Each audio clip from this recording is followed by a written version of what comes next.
श्री स्वामी समर्थ महाराज का जन्म सन 1275 के आसपास हुआ था। स्वामी जी को महाराष्ट्र, कर्नाटक और आंध्र प्रदेश में गंगापुर के स्वामी नृसिंह सरस्वती के नाम से जाना जाता है, तो वहीं कुछ जगहों पर उन्हें चंचल भारती और दिगंबर स्वामी के नाम से भी जाना जाता है।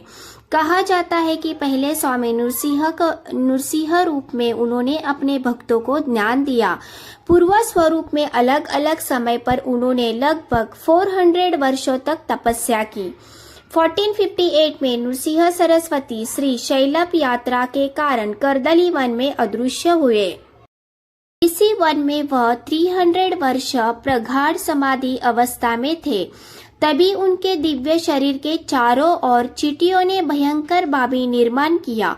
वह चलित दुनिया से दूर हो गए थे। एक दिन एक लकड़हारे की कुल्हाड़ी गलती से बाबी पर गिर गई। जब उनके कुल्हाड़ी उठाई तो उसे खून के धब्बे दिखाई दिए। उसने वहां की झाड़ी व बाबियों की सफाई की तो देखा कि एक बुजुर्ग योगी साधना में लीन थे। घबराकर वो योगीराज के चरणों में गिर पड़ा और ध्यान भंग करने की क्षमा मांगने लगा। स्वामी जी ने आंखें खोली और उसने कहा कि तुम्हारी कोई गलती नहीं है, यह मुझे फिर से दुनिया में जाकर अपनी सेवाएं देने का दैवीय आदेश है। नए स्वरूप में सन 1854 से 30 अप्रैल 1878 24 वर्ष तक अक्कलकोट में रहकर लगभग 600 वर्ष की आयु में उन्होंने महासमाधि ली। कहते हैं कि वह बहुत जगह घूमे। प्रथम वह काशी में प्रकट हुए, आगे कोलकाता में जाकर उन्होंने काली माता के दर्शन किए। इसके पश्चात गंगा तट से अनेक स्थानों का भ्रमण करके वह गोदावरी तट पर आए। वहां से हैदराबाद होते हुए 12 सालों तक वह मंगलवेढा रहे।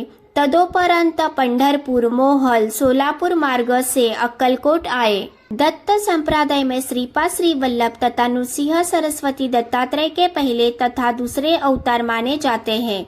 श्री स्वामी समर्थ ही नृसिंह सरस्वती है, अर्थात दत्त अवतार है। अक्कलकोट के परब्रह्म श्री स्वामी समर्थ अपने भक्तों को सुरक्षा का वचन देते हुए कहते थे, डरो नहीं, मैं तुम्हारी पीठ पीछे हूँ।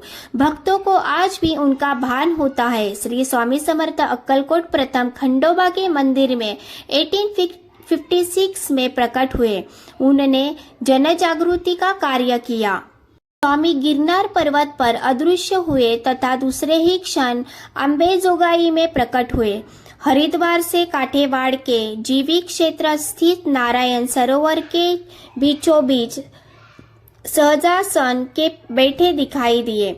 तदोपरांत भक्तों ने उन्हें पंढरपुर की भीमा नदी की बाढ़ में चलते हुए देखा। कहते हैं कि स्वामी जी पैदा होते ही केवल ओम का उच्चार करने लगे। 8 वर्ष की उम्र तक ओम तथा ओमकार के अलावा उन्होंने कुछ नहीं कहा। उनके जनेऊ कार्यक्रम के बाद अकायक वह चारों वेदों के उच्चारित करने लगे। फिर वह तपस्या करने काची की तरह निकल पड़े।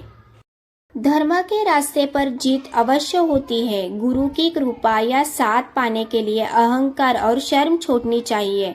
वह कहते थे कि भाग्य का लिखा होकर रहेगा। स्थान स्थान पर स्वामी समर्थ के अगणित भक्त है। 1878 में स्वामी समर्थ ने अक्कलकोट में अपने पार्थिव शरीर का भले ही त्याग किया हो, किंतु हम गए नहीं, जिंदा है।